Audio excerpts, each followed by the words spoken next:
Hi friends, this is Yoga Light.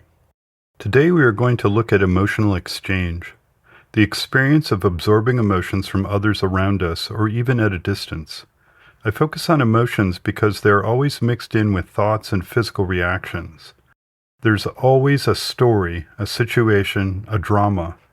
This experience of exchange also applies to thought, will, and subtle energy, but the emotions are unmistakable. It is why music has such a special place in the arts. Our goal is to disentangle our sense of self, identity, with our silent witness, and progress to more profound states where we separate ourselves from nature and discover the secret mastery of it behind the veil. Let's start with a story. I was heading out for a hike at a park with my four-footed friend. Just as I pulled out of the driveway, my buddy who lived across the street appeared. I talked to him about once a month or so. I had a feeling earlier that morning that he'd show up, and sure enough, he had news. Our mutual neighbor next door had his pickup stolen. Apparently, the police were already on the lookout for a vehicle that had been reported driving erratically. They eventually found it abandoned, doors wide open. When they traced the registration, they came banging on the owner's door. Still groggy, they asked where his truck was. He pointed out front. "It's right there," he said, except it wasn't. Shocked, he realized someone must have broken into his garage and stolen the keys. So we talked some more, and my friend now reinterpreted several weird things that had happened in his garage over the last year, and now suspected someone had broken in. His car alarm had been set off once. He had an expensive sports car that he enjoyed taking to rallies. He bought a new lock for his garage after that incident. I had to get going, so I said goodbye and drove off. My mind was processing the story, and I got the feeling of fear sitting in my solar plexus. I realized it wasn't mine. I felt the fear, but it didn't come from me. I then spent a few minutes pushing out that energy and entering into the cheerful state that I'm used to. Emotions are exchanged between people on the subtle level. We tend to be convinced by our senses that we are independent objects, that our mind is our own, and that we simply react to what we perceive is going on. But over time, with self-observation, you will notice all sorts of influences. Things like presentiment, intuition, being drained by depressed people, or picking up rage from angry people. Sometimes there are surges of emotion without explanation. We can even see relationships between our inner state and how it draws outer circumstances, or how we can be part of a system like a family that gives us a role and distributes emotions. For simplicity, we can divide our emotions into two sources: the normal psychological processes, including subconscious habits, and the hidden subliminal ones. The initial goal is to recognize the difference between them and have insight into the profound aspects of this. This includes understanding the universal source, the division between our spirit and nature, and our own intuitive discernment. In the above example, I could feel the fear in my solar plexus. Rather than focusing on the drama of the fear itself, for instance, I could have been conscious of my imagination showing me people breaking into my garage and stealing my emergency generator, but it was a particular feeling and in a place that, through experience and inward sense, I could discern as an emotion that I picked up. Gone unchecked, it would have seized my perception. I would have remembered other crimes, perhaps old angers. I would see my garage and its content differently. My mind may have desired changing the locks or putting in a camera. We want to avoid the rabbit hole of thinking of things like possession-based conditions or be trapped in thinking we need to surround ourselves with protection to ward off evil. If we recognize that emotions and the intent of others can affect us, even at a distance, then we need the power of discernment. Our imagination can run away with all sorts of speculative thoughts and imaginations based on fear, or have other emotions like sexual desire taking up the storyline. We need to be grounded. Placing talismans or yantras, though they may be effective and have a place and time, they can also reinforce wrong views. We have to be clear and deal with the mundane day-to-day situations in life. Empathy is the ability to sense the emotions of others, while identification is the more active process of projecting or receiving emotions. This is distinct from psychological projection, which is the subconscious habit of assigning your own emotional states to others. Our subliminal awareness can make us receptive to the emotions of others, whether consciously or unconsciously. This can even draw in people who want to project their feelings onto someone they perceive as vulnerable. For example, I had a job where I trained the new people to work the counter dealing with customers. The job required you to be familiar with many options, and you might not encounter some of them very often. Naturally, the person would be nervous and insecure the first few times the customers came in. This insecurity would attract the worst customers. Once they were used to the job, those kind of customers just wouldn't come in. They would start to meet interesting people instead until things became routine. What was apparent to me was that I could feel the problem customer. They might be angry or confused, unable to make a decision, or suspicious before they even walked in the store. I could feel it. I couldn't have given accurate details, but I did make sure that I was ready to help out the new person and step in. Our emotions are deeply intertwined with our thoughts, physical body, and energy level. All these layers interact, shaping how we feel and react to situations. We must learn to observe ourselves to understand these influences.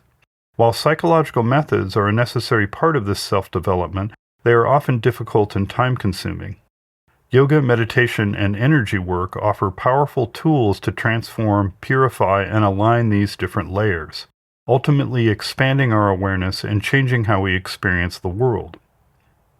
In the physical practice of yoga, the journey begins by relaxing the body and calming the mind through slow, steady breathing.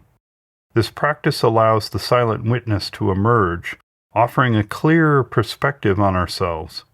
From this undisturbed vantage point, we can harmonize our various layers of being, developing our potential and gaining a deeper sense of purpose. The silent witness is also receptive, allowing for greater insight to arise and helping us to move beyond ego-driven thoughts and dramas. We learn from a young age to control our feelings and inhibit our actions. We may be angry, but we hold ourselves back from reaching for the tire iron. This involves using self-talk to shift our focus and reason away from anger, applying our mental will and opting for a more rational basis for action.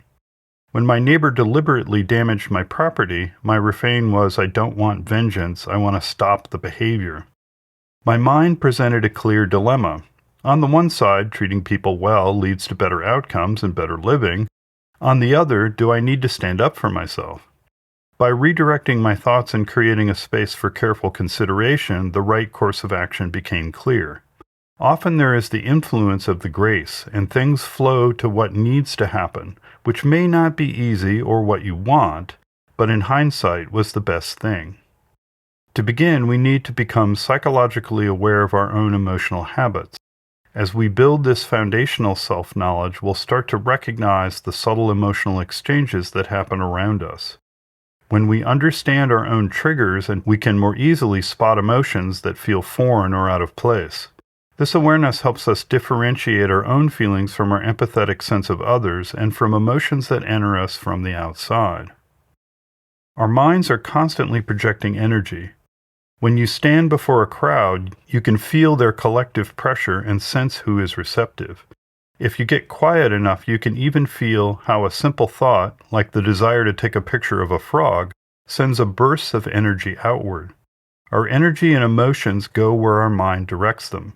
If you mentally rehearse a difficult conversation, your energy is already reaching that person. In a similar way, a peaceful and light-filled inner state will draw positive experiences to you. I still talk to my deaf four-footed friend because the energy that's projected conveys the emotions. Aim to eliminate desire, anger, ambition, anxieties, and ego drama. This is a kind of self-forgetting. If you recognize these lines of thought, our self-obsession and our self-concern, it will open your awareness. We can develop a foundational presence. When dealing with my neighbor and the stolen pickup, I was able to return to my normal, cheerful self. The fear was something that came from outside me and wasn't about me. Many victims of violent crime know something was going on but failed to act. They tried to avoid painful feelings and continued further into a situation that may have had a different outcome if they felt the fear, their gut, and acted. So we need to be able to tell the difference between our subtle senses and our normal psychological reactions. We need to separate them. A core aspect of yoga is becoming a true individual. This means learning to think and feel for ourselves rather than depending on authority figures, rules, or scriptures that can block our inner knowing and greater awareness. We've all had moments where we ignored our intuition and later regretted it. We can be blocked by moral judgments and conditioned to focus on enforcing the social order rather than the divine. These limitations must be cleared away to make room for a greater understanding and for knowledge to emerge directly from within. Our ego is a tool we use to direct our complex being and its inner conflicts. To manage this inner complexity, beginners on this journey often need external guidance, like a moral code or the advice of mentors. This creates a grounded, stable foundation from which to examine and transform ourselves. While reason and mental assessment are the initial tools, they are eventually complemented by higher faculties, an intuitive sense of discernment, and the guiding influence of grace. Intuitive discernment allows us to grasp the true significance of an experience. When something happens, our intuition sees why it is important and knows where it will lead. It grasps the meaning and value of the experience. It provides direction. For instance, I have talked with many people who have had the experience of going out of body. They have had diverse reactions. One person, while driving on a busy highway, found his sense of self flying above the car, observing his body driving and talking with a passenger. He was left with a profound question: who was driving? Who was talking? This experience fundamentally altered his relationship to his sense of self. In contrast, another friend who left their body during surgery simply said, "So what? When you die, you leave your body," completely dismissing its implications. Another person I knew went out of body during deep relaxation in a yoga class. They told their teacher, who told them to ignore it and tried to belittle them for having the experience. Intuitive discernment is what allows us to give proportion and properly assimilate the knowledge and wisdom from an experience. Without it, we are like students forced to regurgitate information for a test, only to forget it later because we never had the time to truly understand it. We need to see through the story, go past our habits of perception, and accurately possess the knowledge of the experience. We need to see intuitively and have a more direct form of knowledge. Our intuition sees the truth, but this will often get mixed with lower movements of the mind. Our desires, personal preferences can distort things. We have to discern what is intuitive and what are lower movements. Discernment helps us understand the limits and conditions of what is true. It gives us a sense that a truth may apply in one situation, but not in all. This is essential for healing that involves insight, where the causes of an illness are complex. For example, while you might see how psychological or karmic forces led to a person's cancer, their unique path to healing and inner peace may not work for anyone else. True intuitive discernment recognizes the specific value, quality, and measure of a truth, its applicability, and its place in one's knowledge. When we absorb the emotions of others, it's crucial to discern if they are truly ours. This recognition can take many forms. For instance, I felt fear as a specific sensation in my solar plexus and knew it wasn't mine. An emotion could also trigger as energy or vibration, a transfer of light, or in a symbolic form seen in subtle vision as it passes between people. You might even experience an auric phenomenon or a physical sensation, like pressure on your body. Desire can have a smell. There can be combinations of senses, including outward ones, such as seeing an object or an associated memory that accompanies the subtle perception. The key is to recognize these signs and understand that the emotion belongs to someone else. Music is one of the most accessible examples of emotional exchange. It has a highly effective ability to influence mood and communicate feelings, often bypassing our conscious mind. Because music is communication and fundamentally composed of rhythm and vibration, it's difficult to enter a space where it's playing and not be affected. It has a unique power to immediately connect with our physical and emotional states, effectively hijacking our minds. When we can witness the transfer of emotions, it challenges our deeply ingrained habit of believing we are the sole thinker, feeler, and doer. This act of observation creates a space between our consciousness and the emotions we perceive, allowing us to separate the witness from the witnessed. We remain present in the world, engaged in its happenings, but we no longer identify with them. Instead, we see them as impersonal movements of nature happening apart from our true self. Non-attachment isn't merely about holding or letting go. It's about maintaining a state of equality throughout an experience. We can fully engage with the world using things and participating in events, but our actions flow from a place of deep connection, not from personal preferences, desires, or fears. Our aim is to witness the world as an impersonal process that doesn't disturb our inner state. When anger or desire arises, impelling us, we recognize that it isn't our anger or desire. It's simply a movement of nature. By releasing and observing these feelings, we can maintain the silent, unchanging witness while we observe the impermanent, ever-changing flow of life. We need to be detached. The greater the detachment, the more we are free. Identifying with the witness is a stage. This stance allows the peace, calm, clarity, and inner equality to arise to the forefront of our consciousness.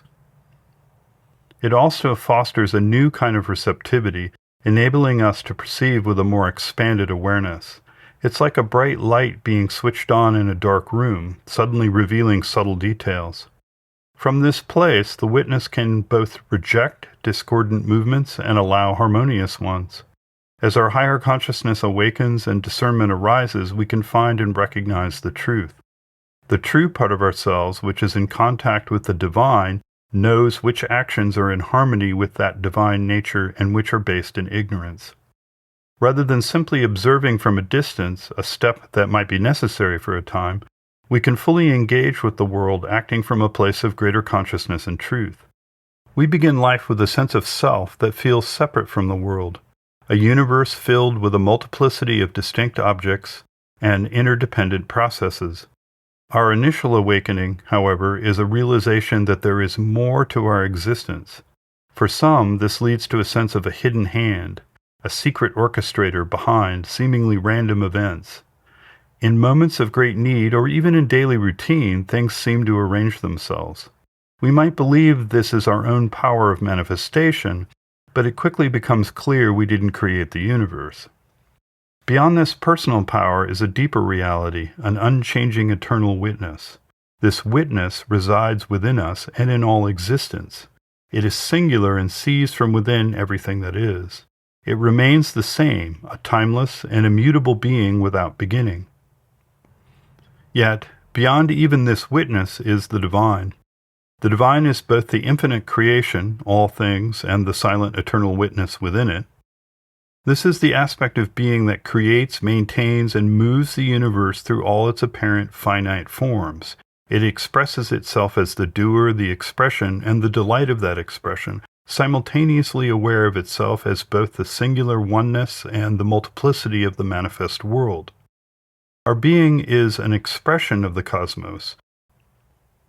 Our body is part of the universal material world, and our subtle energies are part of the universal subtle energies.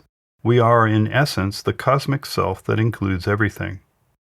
The goal is to detach and recognize the immutable witness within us, and to act from the pure knowledge and will of the divine. This divine source is what creates and moves the entire cosmos.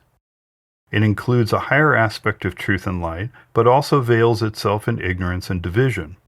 The goal is to connect to the divine and evolve out of the ignorance and separation and into the light and unity of the truth, light, and bliss. Freedom arises when we detach from the world of the senses and find the peace of the undisturbed witness. This peaceful state, once established, reveals its knowledge and power as the master of nature. From this place, true compassion, courage, love, and equality emerge. Undistorted by personal preferences, this equality can put things into their right relation. It possesses a clarity that allows effective knowledge and action to arise spontaneously. This compassion is an enlightened force. It reaches others to alleviate suffering, not as a magic trick, but by creating the conditions for processing deep pain. In its presence, divine love is also found, loving all equally. There is no action or thought that diminishes it in any way. We transition from a state of psychological entanglement to one where we become a direct instrument of light, truth, freedom, and love. Cultivating a grounded, indifferent, and open attitude is essential for connecting with our deepest truth. This requires us to become independent from our perceived world and our perceived self, a process that happens in long, deliberate steps. We begin by accepting the world at face value. Eventually, we realize our perceptions are flawed and that we are complex being influenced by physical, emotional, and mental layers, as well as a subconscious conditioned by past events. We can also discover a deeper subliminal consciousness that holds access to more resources. To tap into this, we must create a solid inner ground for a clear self-observation. A crucial step is to identify with the silent witness, which provides a basis for peace, equality, and receptivity to higher forces. Recognizing emotional exchange is key to this process as it helps us detach from our limited sense of self. From a practical point of view, here are 5 methods for navigating emotional exchange. These aren't mutually exclusive. You can mix them to find what works best for you in any situation. The first is rejection. This is a conscious act of will. You recognize an emotion isn't yours and actively reject it. This can happen in the moment or afterwards. The same process often occurs subliminally where your awareness automatically deflects incoming energy. They can only enter if something within us responds. The second one is centering. When you feel an emotional force, you can ground yourself and return to a state of clarity. This can be achieved through techniques like focusing on your heart, repeating a mantra, or simply directing your mind back to the sense of stillness. The third is reason. You can use logic to either reject a feeling or shift your perspective, causing the emotion to lose its power and fall away. By analyzing the situation, you can detach from the initial emotional impulse. The fourth is energetic means. This involves using your subtle senses, such as the ability to perceive auras. It has 2 main approaches. Direct, you can actively deal with the energy by pushing it away, directing it into a silent space to be dissolved, or allowing it to pass through you without attachment. Practices like meditation and certain forms of yoga can develop this awareness, also Qigong and the myriad of healing energy systems. The second is vibrational. If you have practices like mantra, you can sense the vibration of an emotion. You then use this awareness to work with the energy just as you would with some other energetic means. Some people have more affinity with vibrations, others with energy. The fifth is symbolic perception.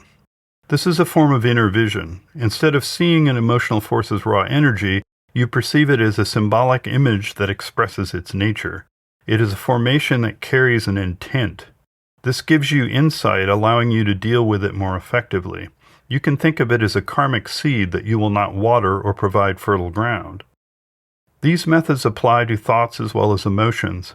Just as emotional energy can be felt, knowledge and thoughts can be transferred, as when a question in your mind is answered directly by a teacher without being spoken.